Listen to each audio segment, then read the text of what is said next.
Okay, hallo zusammen, hi everyone. My name is Ines Martin, and in this online tutorial I want to tell you about a special kind of verbs in German, which are verbs with separable and inseparable prefixes. So, here we go.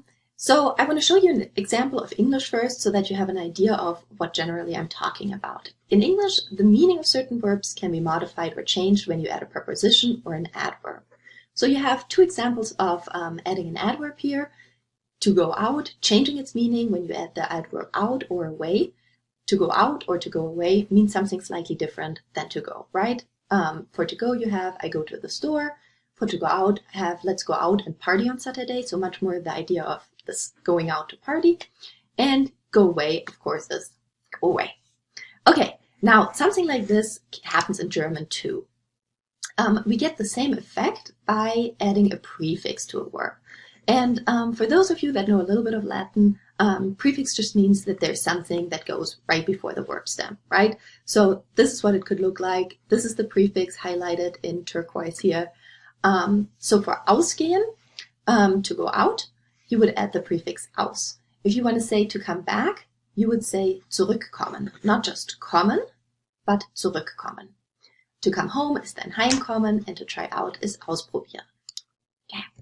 Now, what you have to be careful about is that separable prefix verbs are not always similar to the English equivalents. So what that means is that even if there's no added preposition or adverb in English, there can be a prefix in German. So let me show you a few examples for that. In English, you have the bare verb to leave or to depart. You see there's no adverb that goes with that. But in German, you still need a prefix, which is ab in abfahren. So the verb abfahren means to leave. But nothing here in English, but you need something in German. Same with to arrive or to end or to stop, which is ankommen or aufhören. Sometimes you still get it, so here you have a preposition in English for to listen to, anhören, or to fall asleep with an adverb, asleep, it's einschlafen. Okay, so sometimes you get it, sometimes you don't.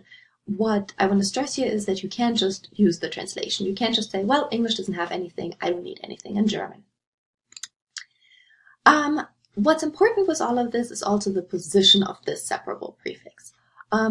So in the infinitive form, the prefix is attached to the front of the verb, which is what you just saw with all those infinitives, and infinitive is just the to form, right? To go is gehen, that's what the infinitive in German. So I bold-faced bold printed the prefix here, so you have aus and ab, in ausgehen to go out and abfahren to leave.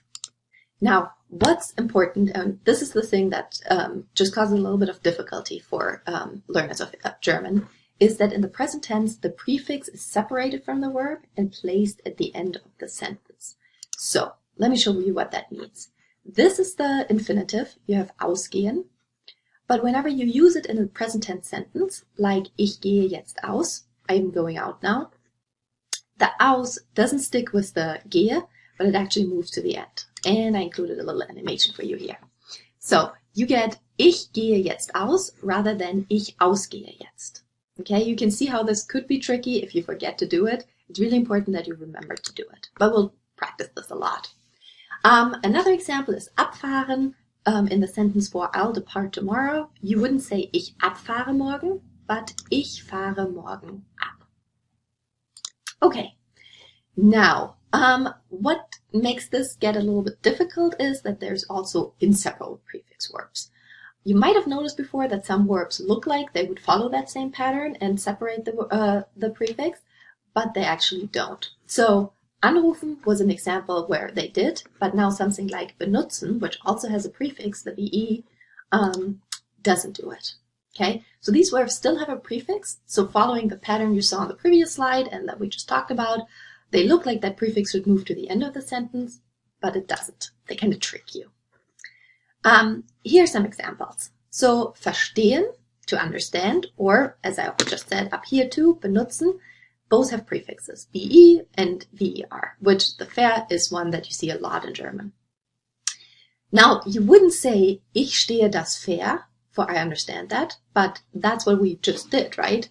But now you wouldn't do that anymore. Now you would actually keep the prefix with the stem, so you would say ich verstehe das for I understand that. Okay, Because these verbs behave differently, even though they have prefixes, we call them inseparable prefix verbs. Not too hard, right? Separable prefix verbs when the prefix separates, and inseparable when it doesn't. Okay. Now, unfortunately, you can't just depend on what the prefix looks like to determine whether it's inseparable or not. So for some that works, but you can't just say, oh, every time I have up, it has to be separable. Look at these examples, for example. You have the same prefix in both cases in the word umfahren, to drive around something, or umbauen, to renovate. And in the first case, it actually sticks with the stem. So you say, ich umfahre den Baum. So it's not in the end here. But in umbauen, wir bauen den Keller you have to move it to the end. Okay? Same prefix, obviously different verbs, but same prefix, and it behaves differently. So I'm sure you are wondering now, how do you know which prefixes are separable or not? Or when you see a verb, what do you do? And the pronunciation can actually help you a lot with this. So when the stress is placed on the prefix is separable. For the two examples here, you have anrufen and einschlafen. Anrufen to call, einschlafen to fall asleep. And you see the stress is on the prefix. You wouldn't say anrufen or einschlafen. You would say anrufen and einschlafen. Okay? So you have the stress on the prefix, thus this prefix is separable. When the stress is placed on the stem, the prefix is, and I see my videos cutting off a little part of the sentence here, what this says is, when the stress is placed on the stem, the prefix is separable. So, for example, you have verkaufen to sell or besuchen to visit, and I underlined the word stress here, so you wouldn't say verkaufen or besuchen, you would say verkaufen and besuchen. Okay, so that should help you. Now let's practice this a little bit and see if all of this makes sense to you. For this practice, I would like you to build sentences with the following separable and inseparable prefix verbs. And remember, when you figure out that the verb is separable, move the prefix to the end. Okay? So the first one would be ausschalten, which means to switch off. So first, think about if you get this verb, ausschalten. Do I have the stress on the prefix or not? Do I say ausschalten or ausschalten? I say ausschalten, right? So this is a separable prefix verb. So you will, whatever sentence you build, you will know to move the aus to the end. And I would suggest that maybe you just pause the video here, because I'm just going to give you the solution or the one sentence I came up with here. But if you want to think about it yourself, just hit pause and then come back to it. Okay, so my example sentence I gave you was, Jonas schaltet das Licht aus. Jonas switches off the light. Okay? And you see, schaltet, the stem stayed in the second position, which is always where we have our verb in main clauses in German, but the aus moved to the end. Okay, how about verlieren? First, ask again. Oh, and I just realized I didn't give a translation for that. I'm sorry. That means to lose.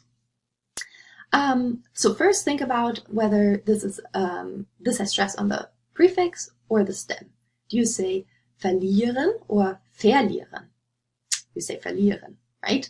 So you want to build a sentence with this, and you do know that this prefix does not separate off. Okay, so pause again if you want to. And if not, I'm going to give you the solution right away. I came up with the example sentence, ich verliere oft im Tennis. I lose a lot when I play tennis. Okay, and important, you see, verliere, the ver is in the beginning. And the last one would be verkaufen, to sell. Again, think about where's the stress. Do you say verkaufen or verkaufen? You say verkaufen, so inseparable. So let's build a sentence. Pause here if you want to. Okay. And my example sentence was, Familie Müller verkauft ihr Auto. Familie Müller sells their car. Okay. And again, ver stays with the stem because it's inseparable. Okay. I hope this made the whole thing about separable and inseparable prefix verbs a little clearer to you. Email your instructor if you have any questions about the concept still. And thank you for listening to this.